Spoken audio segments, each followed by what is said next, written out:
You're watching Mirror 7 News. Stay informed, stay ahead for more news.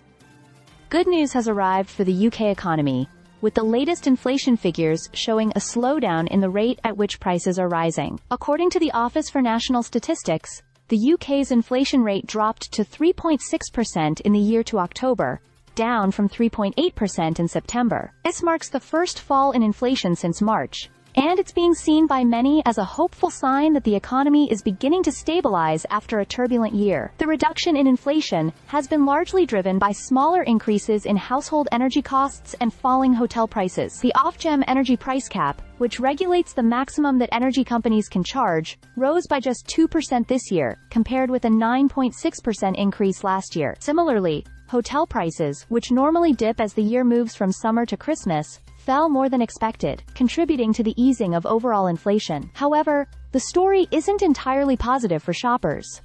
Food prices, in particular, have continued to climb.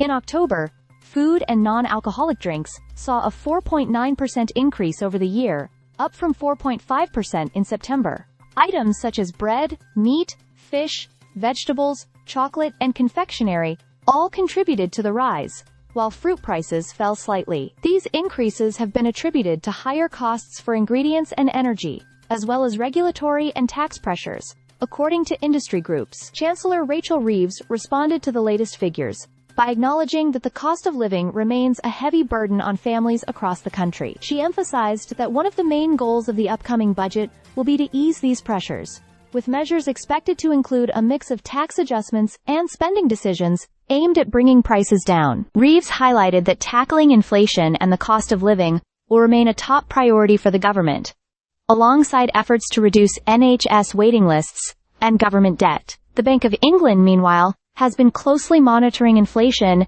as it considers the next moves on interest rates. Although inflation remains above the bank's 2% target, the slowdown has fueled speculation that a cut in borrowing costs may be possible in December. Some economists suggest that lower interest rates could support household spending and encourage growth, while the bank will continue to weigh global economic factors, energy costs, and domestic policy changes in its decisions. For households and businesses, the latest data brings a cautious sense of relief. While prices are still rising, the slower pace offers hope that the peak of inflation may be behind us, and that more manageable costs could soon become a reality. With the budget just a week away, all eyes will be on the government's measures to see how effectively they can further ease the financial pressures on everyday life. Overall, while inflation has not disappeared, the fall to 3.6% suggests that the UK may be entering a period of slower price growth, offering a glimmer of optimism for families, borrowers, and businesses alike. Stay subscribed for more videos.